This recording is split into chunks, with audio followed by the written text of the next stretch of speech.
Welcome to the BBSI Entrepreneurs Podcast, the show where we talk about the challenges business owners face every day. We'll share the insights and tools you need to define your business strategy, better manage your teams, and mitigate any risks standing in the way of your success. I'm your host, Lauren Gelfand, Director of Marketing and Communications at BBSI. Thanks for joining us. In this episode, we're talking to Stephanie Woodward, BBSI Benefits Consultant, about the ins and outs of healthcare benefits and why you should be offering health benefits to your employees. Welcome, Stephanie. Thanks, Lauren. I appreciate the introduction and that you guys are just having me here today. I look forward to talking more about employee benefits and everything that BBSI has to offer.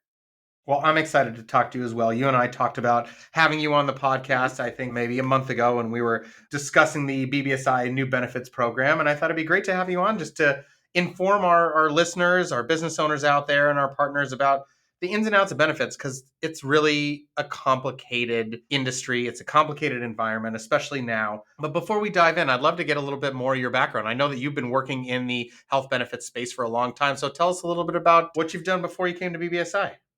Yeah, absolutely. I'd love to. So I've been in the industry, I would say, straight after graduation from Oregon State. So about 8 years now. So I graduated at 21. I majored in public health. I wasn't anticipating coming into the insurance industry. It kind of typically finds the people that aren't expecting to be in it. But from there, right after graduation, I went to Providence Health Plans, which is more of a local Oregon health insurance carrier, and worked in their Medicare and Medicaid side of the insurance industry, and then moved over to the broker side. So we worked for a small brokerage that actually ended up getting acquired by a much larger national brokerage. And then from there, I had transitioned from working in small group and middle market size employers to significantly larger employers when that acquisition occurred. I got a lot of different experience from, 3 employees to sometimes upwards of 600 or 1,000. Oh, wow. And then from there, I actually started working on the PEO side of things with BBSI. So all my experience was mostly in that broker side of things, and do have a little bit of carrier experience as well. Well, I think that's great. That's a wide breadth of experience that you bring with us today. And that's why I was so excited to talk to you about this, because I know that I've been confused in the past, making selection from an employee side, and not to mention what, a small business owner must be thinking when they're tasked with either finding health insurance for their business, or they've left their employees out to be on the open market plans.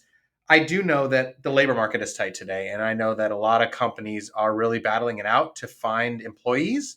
And I read recently, there was a Gallup poll that cited 61% of the workforce considers a work-life balance and increased well-being when assessing a new position. And another 64% said better pay or benefits would matter most, pointing to the mindset that benefits are equally as important as compensation. So tell me, in your mind, working with this wide variety of companies, why do you feel that offering health benefits as an employer is so important? Yeah, I think you nailed it with the comment you said earlier about being confused, right? Just going through open enrollment, that navigating that in and of itself can be honestly really overwhelming. I think that that's a good word to use for it. And a lot of people don't know where to even start. So the beauty of having a consultant or any kind of broker is really beneficial, and can also help to tackle the why behind developing an employee benefits package that's super competitive, especially from a retention and recruitment standpoint. So kind of to transition into that, I would say, more to answer the why is offering health insurance so important question.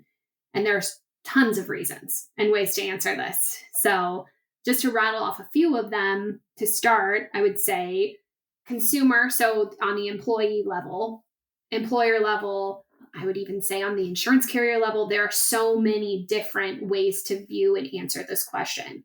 So from the employee level, people often, what we know of, at least from what we're hearing, just day to day in the industry and financial struggles, a lot of people file for bankruptcy because medical bills are so high and they just don't have that kind of savings built up. In and of itself, on the highest level, that's why medical insurance is so important. You need to have something in place with an out-of-pocket maximum that can actually allow for you to know and predict what your liability is in a given calendar year. What's the maximum I would have to pay out of pocket if the worst case scenario occurred, right? That's transparency. That helps employees understand, okay, my employer is giving me this. This is super important so that I understand where my money would go if the worst case scenario happened and what it would cost out of pocket. So, just in short, insurance is really important in order to avoid astronomical healthcare costs and to also ensure the financial well being of individuals and families. On the employer level, I would say health insurance is a great tool for employee recruitment and retention, just like what we said earlier. So, there are lots of employers out there, more and more of them even, that are offering competitive benefits packages, which oftentimes are referred to as part of an employee's overall compensation.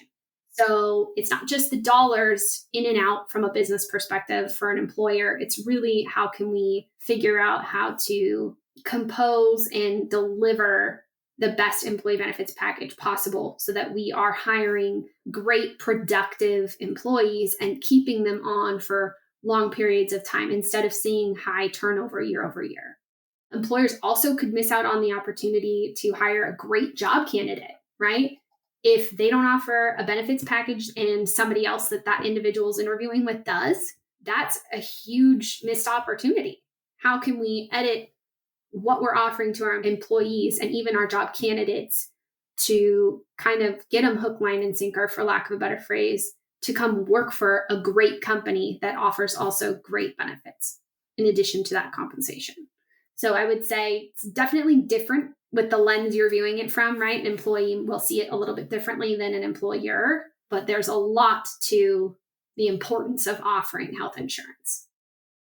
I love that you hit on the costs because I think that that's what's on everybody's mind when they think of health insurance, whether they're on the employer or the employee side. But the cost of healthcare is very high in the United States, especially right now. And I think it's Mm-hmm. important for employers to consider those things when they are talking about their total compensation, right? Because it applies to both sides. For the employee to make sure that they can plan for that, for the unexpected to a certain extent, and for the employers to know that, hey, I've got employees that are here that feel comfortable in that situation and know that they won't be bankrupt if something happens because they're offering them a competitive benefits plan. I think that that's fantastic for retention and recruitment.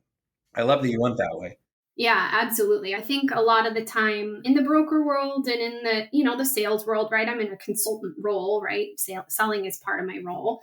But I think a lot of the times the reason for it gets kind of lost in the sauce that is all the different options you have. And I think it's just important to come back to the root of all of this. And that's that financial stability that employers can really give to their employees by offering them a very competitive and robust health insurance product.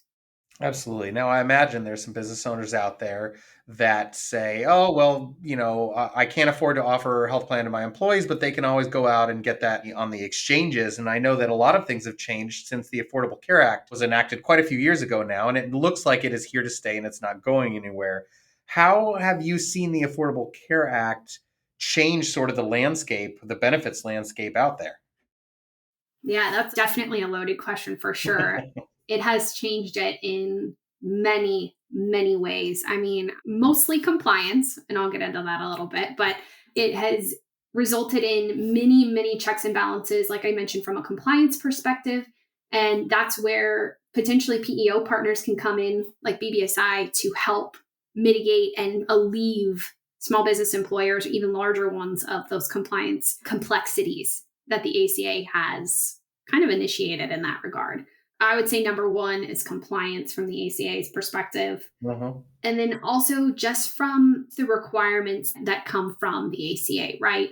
That really ties into compliance holistically. But for instance, what is an applicable large employer, right? A lot of people don't know the answer to that right off the top of their head if they're not a broker or a licensed insurance professional. They aren't aware. A lot of business owners that kind of toe the line, for lack of a better phrase, of being a large employer, which in Oregon is 51 plus employees, full-time equivalents. Those employers know, hey, I have to offer health insurance per the ACA because I'm an ALE. We call them ALEs for short.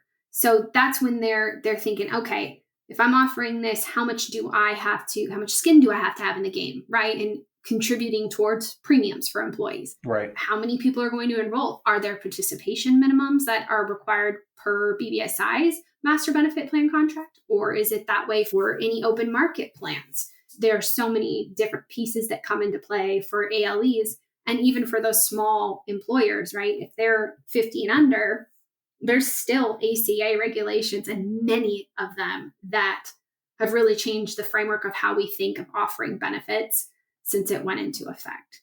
So lots of pivoting had to occur, and people who were already in the industry had to really edit the way that sales were happening and pay more attention to compliance overall. It consolidated the industry quite a bit, didn't it? Yes. Yes. And did that affect, I guess it affects the carriers that are offering the plans out there, but I mean, the carriers can offer a large number of plans for each of them, right? So there's still lots of variety of plan designs, but there are just a lack of, well, smaller carriers out there, regional carriers, right? It's kind of slimmed down to those big five. That's a great segue into what options are there, right? Yeah. What is there? What is there that's out there? And I would say there are big, like you said, the big five. We call those BUCA in our industry, but they are, your Blues, your United Healthcares, your Kaisers, which are more the HMO side, but they're still very big. And then you've got Aetna, just to name a few. There are some really big heavy hitters out there, but it's really just helped to, I think, consolidate is the best way to put it, and simplify things for the consumer and for the employer. But the unfortunate side of that is it kind of overcomplicates compliance for them. And not a lot of people want to just focus on compliance, as exciting as it can be. A lot of people don't just want to say, oh, okay, I want to know all about employee benefits and the compliance that comes along with it, right? That's where you hire an employee benefits attorney if you're a large enough employer and you have somebody in place, or an HRC, human resources consultant, to help you understand the nuances that come into play with the ACA and what's actually out there from a carrier perspective and why the ACA kind of did what it did to the industry. The compliance must scare a lot of people off. I mean, there's so many requirements. That could be a whole separate episode of this podcast just to talk about compliance. Maybe not as exciting as this one, but still quite a bit to know in that area. But I want to get back to all the different plans. So it consolidated somewhat the carriers, but there's still a tremendous amount of different plan options within those carriers. So can you tell me a little bit about, just from a high level, some of the most common kinds of plans, and then also some of the categories? I was reading that there's medical, ancillary, and then of course the consumer accounts, which is like an additional. But tell me a little bit about some of those most common types of health plans that maybe a small to medium sized employer could potentially have access to. Yeah, and I guess to clarify, Lauren, from a plan perspective by kinds, are you talking medical, dental, vision, all that, or just different kinds of medical plans that are out there? So like fully insured, self-funded, level funded, all that. Yeah, I think those Okay. first, just to give a little idea of the landscape, not into too much detail, but just from a high level. And then, yeah, I think also once we discuss that, adding in what is ancillary and what comes along with that. Because for a business owner, they may buy into a great medical plan that has terrible ancillary coverage and maybe no consumer accounts options. So I think those are good things to think about as well. Yeah, absolutely. I think just detail into different kinds of health insurance options that are out there is a good place to start, as you Mhm. mentioned. There's countless types of insurance plans that a company can offer to its employees. These, I would say, include, but are not limited to, fully insured plans through large carriers, level funded plans, which again, could be a totally different podcast episode to discuss. There's self funded plans administered through TPAs. There's minimum essential coverage, or what we call MEC for short plans. So, and that's again another one where you kind of get offering a plan because of the ACA and its requirements, but you're only offering the minimum essential coverage that's outlined per the ACA. There's your MEC plans. And then there's also ones that are direct primary care, or what we call DPC plans, that are out there as well. So that's where you can go into a doctor that's contracted with the DPC kind of overarching contract, for lack of a better phrase. And they have set costs. So it's very, very transparent. It's not, oh, I'm going to have this surgery or anything like that. It's just, oh, I need to go in and see a doctor. It's going to be $80 out of pocket. And typically MEC plans and DPC plans are significantly less expensive in premium costs because they're not as robust as a fully insured plan is. Mm-hmm.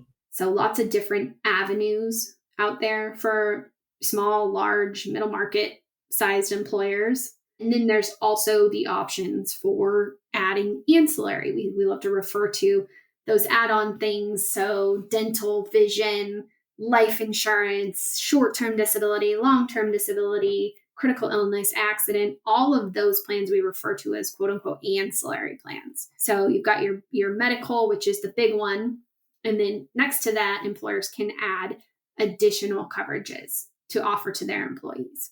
Those can be offered on a voluntary basis if an employer wants to do that. But there's on the medical side a requirement for a contribution level for employers. So it's kind of a give and take. If you want to offer medical, you got to pay a certain percentage of the contributions for your employees for those premiums.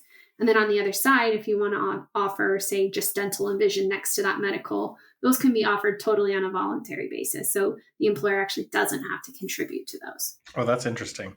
So what you were talking about on the medical, that would be an employer-sponsored health plan, correct? Correct. Yep. Is there set amounts per plan of what the employer has to contribute? So I would imagine the business owner would be talking to their broker or their benefits consultant and saying, all right, here's how much I think I could spend maybe per employee per month or some calculation like that. I imagine that could flex depending on the plans you choose. Yeah, so most of the BBSI plan offerings, well, not most, all of them, we require a minimum contribution on the employer side of 50% of the cost of the lowest cost plan. If you chose, say, let's do easy numbers, a $500 premium plan that, say, has a $5,000 deductible, we'll just use easy numbers. 50% of that, so $250 a month, would be paid for by the actual employer. And then at a minimum, the $250 that remains would be paid for by the employee. Now, if you wanted to put two other plans next to that, so there's buy-up plan options, you can absolutely do that. And you can contribute 50% or more. So say you want to change it to 80 or 90 or even 100% of the employee only cost, that's where the employer would be on the hook for having to pay towards premiums. I think that's probably a big consideration when the employers are looking at the plans is the financial outlay. And I think that probably holds a number of business owners back from providing the options because number one, it's confusing and complex. Compliance is an issue, but also the amount that the employer spends on that plan is likely limited by what they think they can contribute. Yeah, absolutely. So a lot of employers, we're seeing at least a whole gamut, right? We'll see 50% for one employer, we'll see 100% for another, and some will even contribute to dependents. Really, it just depends on kind of the bottom line for the business and what they can afford. But the cool thing is they're tailorable. So we're not just going to have to pigeonhole them into you have to pay 100% of this employee only premium. They're kind of stuck, at least if they want to start at 50%, which is, the lowest that they can contribute, and work their way up as the business starts to kind of boom and get off the ground, then they should by all means take that route. But the beauty of having a consultant in place, especially with BBSI's PEO approach, is we sit down and work with you through that. So there's lots of different options. We can kind of tailor everything to each employer while offering everything from a master benefit plan contract standpoint. So lots of flexibility, I would say, is a good word. Tell me a little bit more about that process. So let's say you're sitting down with a new employer, you've never met with the business owner before. Let's say that they're, small, medium size, below that 50 threshold, at least here for the state of Oregon. What kind of questions are you going to start asking them to sort of get them on the right path and to think about what plans should be presented? Yeah. So from our perspective, what we do, obviously we've got the field out and they're doing all their data gathering. They're finding these awesome prospects for us to sit down and present to. Even existing clients, honestly, we're tapping into that market as well. So it's very similar approach because we want to make sure that we're giving everyone that, like I said, flexibility and that tailorable option and proposal. What we do is once we get all the information that you need, so those three big requirements, and I know you were with me at the training we had a couple months ago, but those three big requirements are what's most important so we can even generate a proposal. So those include a census up to date. So that's all your employee demographics. So first, last name, age and date of birth, sex assigned at birth, and zip code. Those are the 4 big players that we need on a census so that we can underwrite everything. So we need that. Number 1 is that census. Number 2 is the most up-to-date version of their invoice. It can't be older than 30 days. We want to see who's on the plan, compare that to the census, and make sure what we have is accurate as possible, right? Because we're talking big money here. We want to make sure that the premiums are accurate on our proposals based on the enrollment for the groups. So we've got your census, your invoice of the last 30 days, and then last but not least is a copy of the plan design.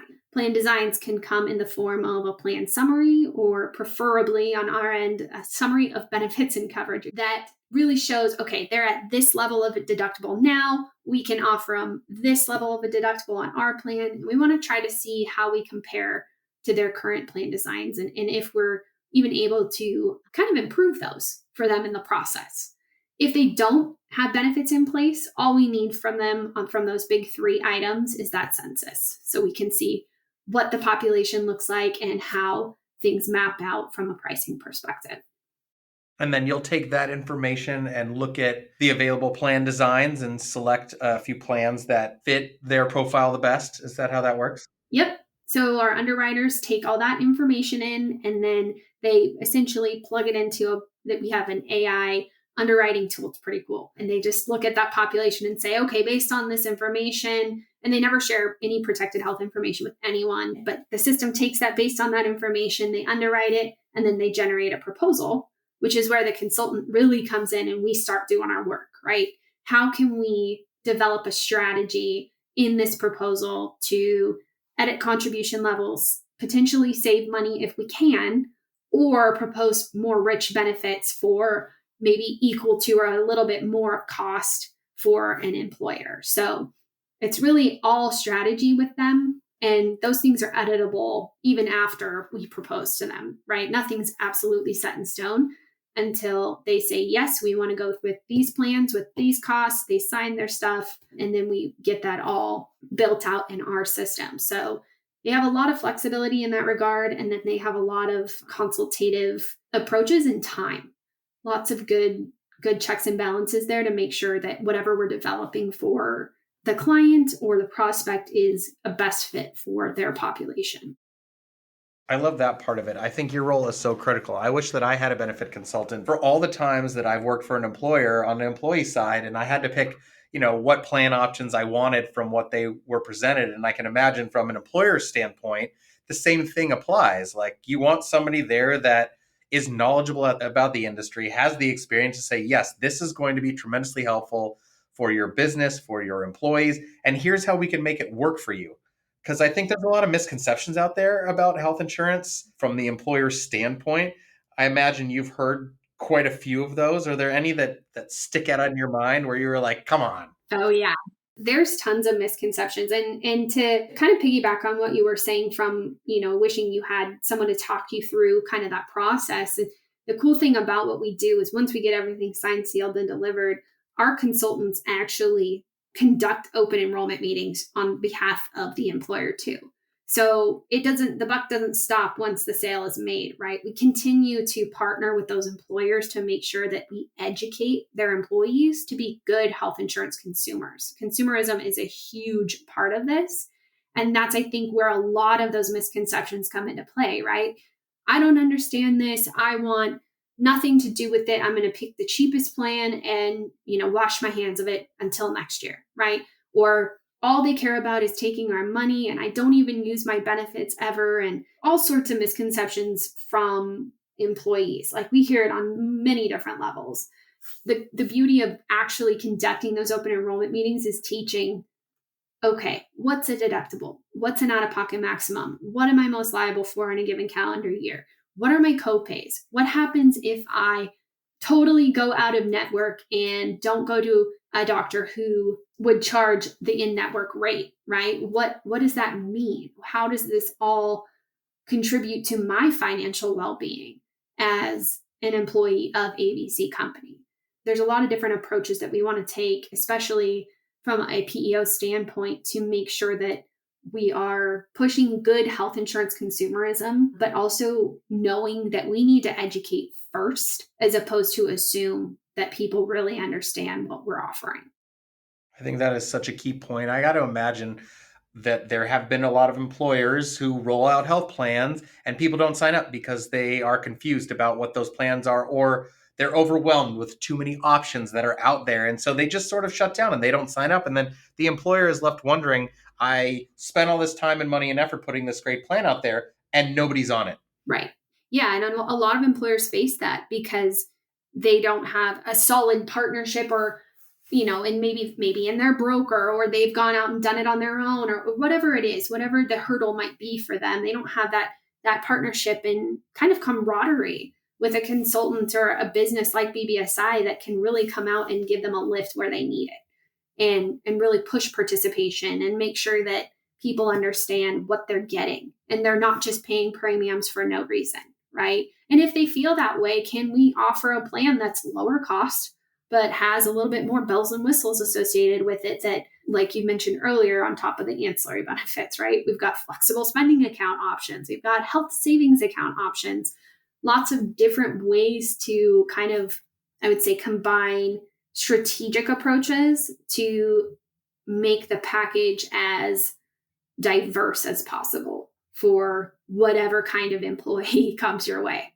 Right. And you're going to keep the employees that you have because they're going to be engaged with that plan and know that they have a good benefit program. And you're going to attract better employees to your organization, especially in this difficult labor market. I mean, I think about the ancillary things as being such a value add to all of these plans, all those different ancillary benefits and the consumer accounts, even down to like parking and transit. And, Yep. where I live, they're looking at putting a toll on the bridge to get to work. That'll be a significant financial impact to anybody that is commuting from, 10 miles away where there's another state right there. And so I think, is that kind of stuff included in some of those consumer account plans that come along with it? So there's so many different options beyond the standard, just medical and then dental and vision, that I think most people think about. Yeah, absolutely. Within the FSA, you nailed it. There's parking and transit that can be a part of that. There's dependent care, so daycare, huge cost for folks who have kids and have to take them to daycare or else they can't work. Right. There's a lot of different things that play into employee benefits that people don't oftentimes think through because they haven't been through those situations or needed to understand what they entail. Like I said, flexibility is really key in offering a robust benefits package and also understanding your employee population. Employers know their employees best. And the more they can tell us about what they've got going on, the better we can tailor their plans for them. So, Stephanie, in the number of years you've been in the industry, I imagine lots of things have changed and they're continuing to. Is there anything that comes to mind when you look at how the industry is evolving in the next couple of years and into the foreseeable future? Or is it becoming more accessible? Are there more plans out there? Are employers more interested in providing plans? What do you kind of see as the future of where the healthcare industry is at now? Yeah, I think there are a lot of ways that the insurance industry and healthcare in general is going right now. One trend that I'm seeing a lot of is people are struggling with access to mental health providers, right? When we had COVID hit, that was a big checks and balance for people to really evaluate where they're at with their mental health and start to prioritize that a little bit more. It's not just your physical well-being, it's your mental well-being, it's your spiritual well-being, it's, the whole gamut, right? People are wanting to take better care of themselves mentally as opposed to just physically. And all of that stuff is intertwined. So when you have a shortage of mental health providers, as an example, you have people who can't get appointments for a month or a month and a half. And how does that carrier who offers your benefit plans for your employees, how does that carrier pivot? How does the industry pivot to make sure that we are fulfilling a need and a demand when the supply is kind of at a low? What some carriers have done is they've actually created their own programs that are more behavioral health specific so that there are physicians or psychiatrists or therapists on demand 24/7 for people to call, easily get on a phone call, talk to them, do a virtual visit, and then create a program to help improve any mental health that might be coming up. There's also been a lot of carriers on even the ancillary side of things. So, like I said earlier, your dental, vision, life, all those that have embedded employee assistance programs into their coverage to help with such things. So, mental health, legal matters, financial matters, building a will. So, carriers are really pivoting to make sure that they are filling a hole where needed. But there's also, there's so many different things that have changed.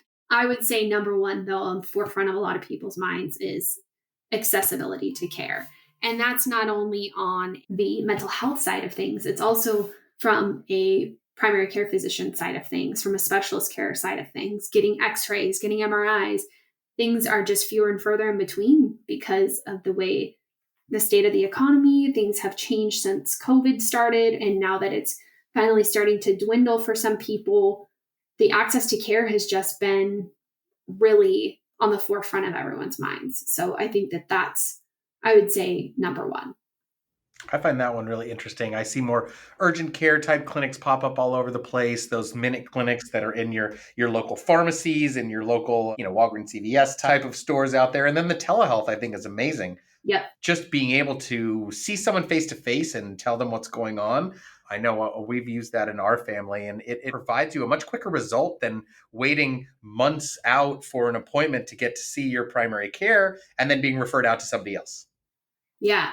Yeah. Telehealth has been a huge game changer for big carriers, small carriers, local providers. It has really changed the framework of how, even I think on the physician level too, how they operate. It gives them a lot more time to chart in between appointments and make sure the notes that they're taking on a given patient is as thorough as possible. Not that they weren't before, but it just gives them more flexibility and ability to do their job better, in my humble opinion, because they have time to focus on that. And a telehealth visit or teledoc or any virtual visits you can do through Kaiser, as an example, those are a lot quicker typically, right? So you go for not as important of matters as less urgent matters or emergent matters. So the goal is to, hey, get on with your doctor and say, I've got XYZ symptoms.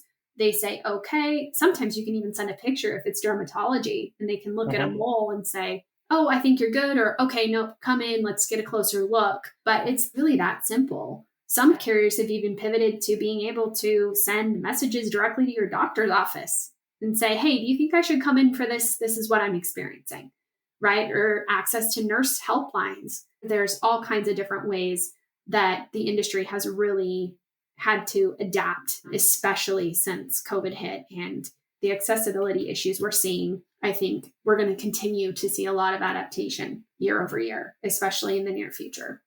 Well, I'm impressed at all those updates and those moves forward, and especially everything's digital now, so it's all able to be shared amongst the different providers and the different carriers. I hope that to our business owners that are out there listening today, that we've given you some real good information about what plans are out there, what questions to ask yourself, and how accessible it is to get some plans for your employees in order to grow your business and improve your business. I mean, that's a big reason that we launched this podcast, was to provide that information. And Stephanie, you've been just absolutely fantastic today and providing all that knowledge and experience from your years in the industry. And I just want to thank you for being on the episode today. And I want to thank all our listeners that were on the episode today. If you're a business owner out there and you're looking for more resources to support your business, you can visit our website at bbsi.com. And you can subscribe to our monthly newsletter, the BBSI Insider. We'd also love it if you'd subscribe to our podcast on your favorite podcast platform, so you never miss out on the latest insights from our BBSI business professionals. Thanks again, Stephanie. Yep, thank you.